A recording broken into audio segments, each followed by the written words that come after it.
Hello friend, आप सभी का स्वागत है जीत स्टडी पॉइंट चैनल में। सीटेट का 14 दिसंबर 2024 का पेपर हो चुका है और आज की इस वीडियो में हम सीटेट का पेपर सेकंड सॉल्व करने वाले हैं। और पेपर सेकंड का 1 से लेकर के 150 तक प्रश्न सॉल्व करेंगे। और सबसे पहले यहाँ पर सीडीपी के प्रश्न करने वाले हैं। और यहाँ पर देख सकते हैं, ये देखिए 14 दिसंबर 2024 का पेपर सेकंड का बिल्कुल रियल प्रश्न है। और सबसे पहले देखिए सीडीपी है और यहाँ से आप लोग अपना आंसर की चेक कर सकते हैं। जिनका आगे एग्जाम है वह अच्छे से वीडियो भी देख सकते हैं। तो देखिए सबसे पहला प्रश्न आपका है यहाँ पे, जिन पियाजे खालिस्तान को मानता है और ले वाइगोस्की खालिस्तान को मानता है।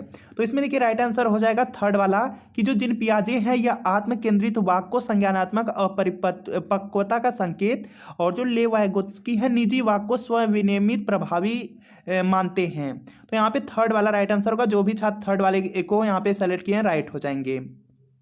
इसके बाद देखिए यहाँ पे नेक्स्ट है दूसरा प्रश्न है कि एक समावेशी कक्षा में शिक्षक। तो यहाँ पर क्या हो जाएगा कि बच्चों की विभिन्न आवश्यकताओं के अनुरूप पाठ्यचर्या और शैक्षणिक रणनीतियों को संशोधित करता रहता है। तो यहाँ पे फर्स्ट वाला राइट आंसर होगा। जो भी इस छात्र फर्स्ट को ट्रिक किए हैं राइट होंगे।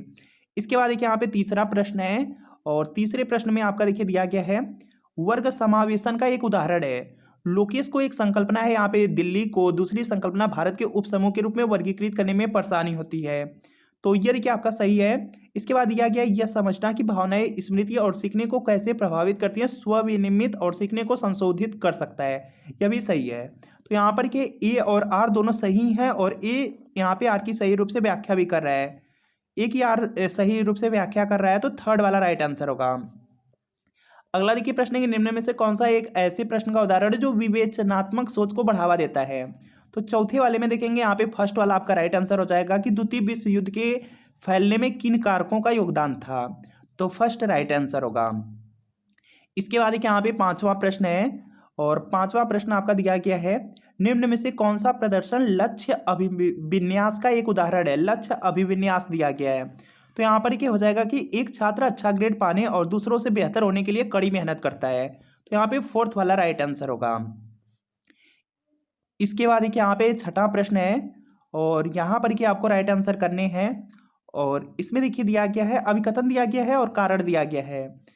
अभिकथन यहाँ पर पढ़ेंगे कि एक समावेशी कक्षा में सभी पाठ्यचर्या अनुकूलन के शैक्षणिक मानकों को विशेष बच्चों के लिए निम्न स्तर करने के लिए निर्देशित किया जाना चाहिए। गलत हो जाएगा। विशेष बच्चों की मुख्य धारा की कक्षा में सीखने की कोई संभावना नहीं, यह भी गलत है। ए और यहाँ पे जो आर है दोनों के दोनों गलत दिए गए हैं। तो यहाँ पर देखेंगे इसका राइट आंसर सेकेंड वाला होगा। इसके बाद देखिए यहाँ पे नेक्स्ट प्रश्न आपका दिया गया है सातवां प्रश्न है कि हार्वर्ड गार्डनर के बहुबुद्धि सिद्धांत का प्रस्ताव है कि। तो यहाँ पर कि इसका राइट आंसर हो जाएगा कि जो बुद्धि होती है समय के साथ बदलती रहती है। थर्ड वाला राइट आंसर कि भाषा और जो सोच प्रक्रिया के संबंध का प्रस्ताव रखते हुए लेवाइगोस्की ने निम्नलिखित में से किस रूप में भाषा को अवधारणाबद्ध किया। तो यहाँ पर क्या हो जाएगा कि भाषा एक आपका यहाँ पे क्या है सांस्कृतिक उपकरण है जो संज्ञान को कई तरीकों से सुगम बनाती है। थर्ड वाला यहाँ पे राइट आंसर होगा। अगला देखिए नौवां प्रश्न है विकास के खालिस्तान आयाम के तहत भावनाओं आत्मधारणा तथा परिवारों साथियों और दोस्तों के साथ पारस्परिक संबंधों में परिवर्तन का अध्ययन किया जाता है। तो ये देखिए हो जाएगा यहाँ पे सामाजिक आयाम हो जाएगा। सेकेंड वाला यहाँ पे राइट आंसर होगा। इसके बाद देखिए यहाँ पे नेक्स्ट है 10वां प्रश्न है और 10वें प्रश्न में आपका यहाँ पे ध्यान से देखेंगे तो यहाँ पर ये दिया गया है भय और तनाव का वातावरण बनाना छात्रों को सचेत और हरदम तैयार रखता है, सार्थक सीखने को सुसाधित करता है, बिल्कुल गलत हो जाएगा। अधिगम केवल बाहरी कारकों द्वारा नियंत्रित होता है, यह भी गलत है। तो यहाँ पे ए और आर दोनों के दोनों गलत हैं। तो सेकेंड वाला राइट आंसर होगा। इसके बाद एक यहाँ पे 11वां प्रश्न है, जल्दी से आप लोग करने का प्रयास करेंगे। 11वां में देखिए आपका हो जाएगा यहाँ पर क्या हो जाएगा यहाँ से एक शिक्षिका छात्रों को उनके पूर्व ज्ञान को नई संकल्पनाओं से जोड़ने के अवसर प्रदान करके अपनी कक्षा में सार्थक सीखने व विवेचनात्मक सोच को सक्षम बनाना चाहती है। निम्नलिखित में से कौन सी शिक्षण रणनीति सबसे प्रभावी होगी। तो यहाँ पर क्या हो जाएगा कि छात्रों से नई सामग्री से संबंधित अपने स्वयं के अनुभव साझा करने के लिए कहना और उन्हें फिर विषय से जोड़ना। तो यहाँ पे फर्स्ट वाला राइट आंसर होगा। 12वां देखिए प्रश्न आपका दिया गया है 10 साल की यहाँ पे काकुली गणित के एक कठिन सवाल से जूझ रही है, उसके समस्या समाधान कौशल को बढ़ाने के लिए उसकी शिक्षिका क्या कर सकती है। तो यहाँ पर देखिए इसका राइट आंसर हो जाएगा। यहाँ पर क्या हो जाएगा कि कोशिश करते रहने के लिए उसे प्रोत्साहित करे और जरूरत पड़ने पर आलंबन प्रदान करे। तो यहाँ पे फर्स्ट वाला आपका राइट आंसर होगा। इसके बाद देखिए यहाँ पे 13वां प्रश्न है। 13वें प्रश्न में आपको करना है कि कौन सा राइट है। तो यहाँ पर ये दिया गया है, फिजा ने विश्लेषण किया कि उसे विषय जेड सीखने की तुलना में विषय एक्स सीखने में अधिक समस्याएं हैं, क्योंकि वह विषय जेड में रुचि रखती है और उस पर ध्यान केंद्रित कर रही है। निम्नलिखित में से कौन सी संरचना फिजा की सोच का विश्लेषण करने की क्षमता का वर्णन करती है। तो ये देखिए अधिसंज्ञान हो जाएगा, थर्ड वाला राइट आंसर होगा। इसके बाद देखिए यहाँ पे नेक्स्ट कि अधिगम के सार्वभौमिक अविकल्प में क्या शामिल नहीं है। तो यहाँ पर इसका राइट आंसर हो जाएगा, इसमें देखिए शिक्षार्थियों के जो नामीकरण और वर्गीकरण के विभिन्न रूपों को लागू करना है, यह शामिल नहीं है। तो सेकंड वाला राइट आंसर होगा। इसके बाद देखिए यहाँ पे नेक्स्ट है कि हालांकि अंतर समूह व्यक्तिगत भिन्नताओं की संभावना मौजूद है, फिर भी स्वाधीनता वाले अधिकांश विद्यार्थी। तो यहाँ पर इसका राइट आंसर हो जाएगा यहाँ से दिनचर्या या चरणों को सख्ती से पालन करते हैं। तो फर्स्ट वाला राइट आंसर होगा। इसके बाद देखिए यहाँ पे नेक्स्ट है कि निम्नलिखित में से किस विधि में शिक्षक और विद्यार्थी अपनी भूमिकाओं का विनिमय करते हैं। तो यहाँ पर देखेंगे इसका राइट आंसर हो जाएगा, यह देखिए होता है पारस्परिक अध्यापन होता है, सेकंड वाला राइट आंसर है।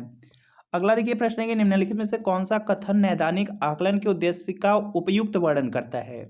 तो यहाँ पर देखेंगे इसका राइट आंसर हो जाएगा, यहाँ पर देखेंगे इसका राइट आंसर हो जाएगा कि उन क्षेत्रों की पहचान करना जहां विद्यार्थियों को अतिरिक्त सहायता या निर्देश की आवश्यकता हो सकती है। तो यहाँ पे सेकंड वाला राइट आंसर होगा। इसके बाद देखिए यहाँ पे नेक्स्ट प्रश्न है, अभिकथन और कारण दिया गया है और इसमें देखिए दिया गया कि 12 साल की जो अमाना हर बार डर जाती है जब शिक्षिका उसके ब्लैक बोर्ड पर गणित की समस्या का जवाब देने या हल करने के लिए कहती है, क्योंकि उसे डर है कि शिक्षिका उसे डांटेगी और वह शर्मिंदा होगी।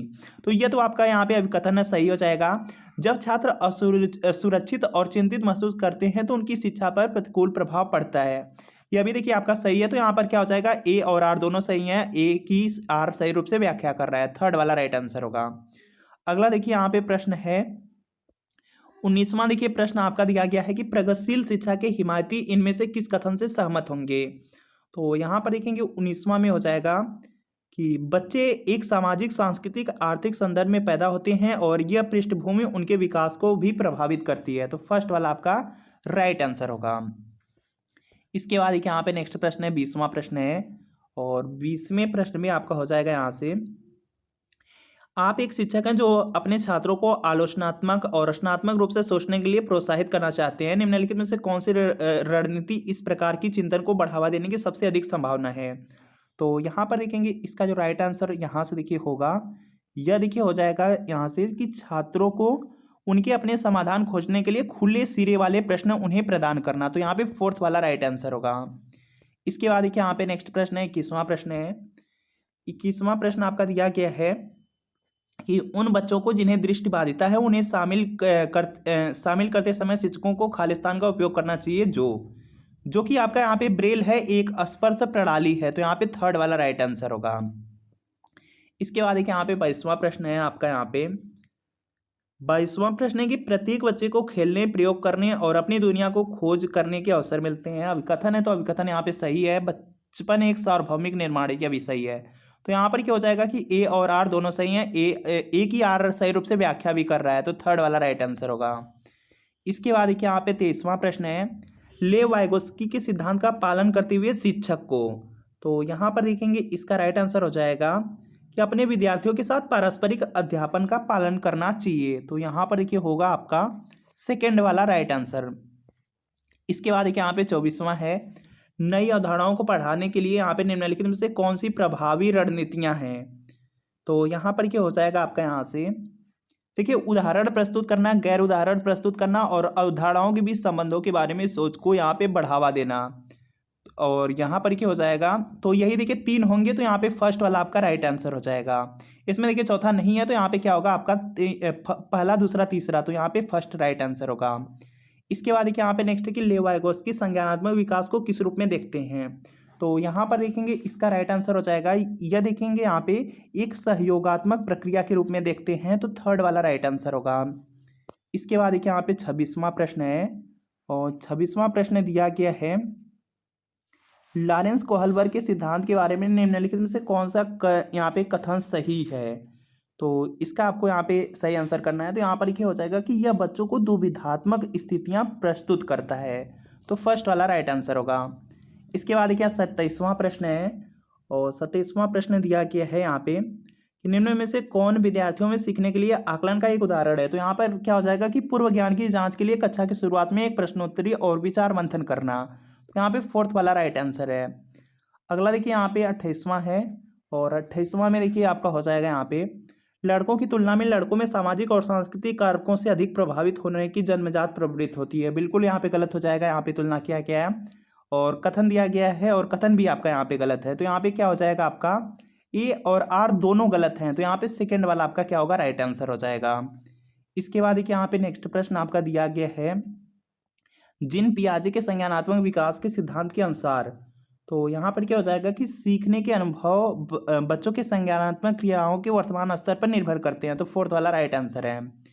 इसके बाद देखिए यहाँ पे नेक्स्ट है व्यवहार, रुचियां, दृष्टिकोण, कौशल और व्यक्तित्व लक्षण जिन्हें एक संस्कृति विशिष्ट जेंडर के लिए उपयुक्त मानती है उन्हें खालिस्तान के रूप में संदर्भित किया जाता है और यह होते हैं। तो यहाँ पर देखेंगे इसका राइट आंसर हो जाएगा, यहाँ पर देखिए इसका जो राइट आंसर होगा ये देखिए हो जाएगा यहाँ पे जेंडर भूमिकाएं और सांस्कृतिक रूप से यहाँ पे परिभाषित, थर्ड वाला राइट आंसर होगा। तो फ्रेंड यहाँ पर देखिए एसडीपी के हम लोग यहाँ पे 30 प्रश्न कर चुके हैं। आगे के प्रश्न आपके यहाँ पे नेक्स्ट वीडियो में आपको करा दिए जाएंगे। तो चैनल को अभी सब्सक्राइब आप लोग जरूर कर लीजिएगा। और जिन भी स्टूडेंट का यहाँ पे 15 दिसंबर को एग्जाम है वह देखिए यहाँ पे आप लोग प्रीवियस ईयर पेपर से सीटेट की तैयारी कर सकते हैं, क्योंकि प्रीवियस ईयर पेपर से ही प्रश्न आपके रिपीट हो रहे हैं। प्रीवियस ईयर पेपर से बहुत ज़्यादा प्रश्न रिपीट हो रहे हैं। तो यहाँ पे सीटेट दिसंबर 2024 के लिए प्रीवियस ईयर पेपर ले सकते हैं, या सोशल साइंस का क्लास 6 to 8 का पेपर सेकेंड है, बिल्कुल इसी तरीके से मैथ साइंस का मिल जाएगा। और अगर आप प्राइमरी चाहेंगे तो प्राइमरी का मिल जाएगा। इसमें 2011 से 2024 तक आज तक सीटेट में जितने पेपर हैं सबके सब दिए गए हैं आंसर की के साथ, एक्सप्लेनेशन के साथ, और इसी में आपको सभी सब्जेक्ट भी मिल जाएंगे, जैसे सीडीपी है, social science, Hindi, English, Sanskrit है, मैथ साइंस, ईवीएस है। तो वीडियो के नीचे डिस्क्रिप्शन में लिंक है, लिंक को क्लिक कीजिए, नाम मोबाइल नंबर फिल करके सिर्फ 20 रुपये का पेमेंट करना है। जैसे ही 20 रुपये का पेमेंट करेंगे जो प्रीवियस ईयर पेपर का पीडीएफ होगा डाउनलोड हो जाएगा। अगर इससे तैयारी कर लेते हैं सीटेट में बहुत ज़्यादा हेल्प आपको मिलने वाली है। और अगर लिंक से परचेज करने में कोई प्रॉब्लम आ रही है तो इस व्हाट्सएप नंबर पर CTET previous year paper social science या मैथ साइंस या प्राइमरी लिख करके मैसेज कर लीजिए। जैसे मैसेज करेंगे रिप्लाई किया जाएगा, और जैसे ही यहाँ पे मैसेज करेंगे रिप्लाई किया जाएगा। सिर्फ 20 रुपये की पेमेंट करनी होगी। जैसे पेमेंट करते हैं आपको प्रीवियस ईयर पेपर सेंड कर दिए जाएंगे।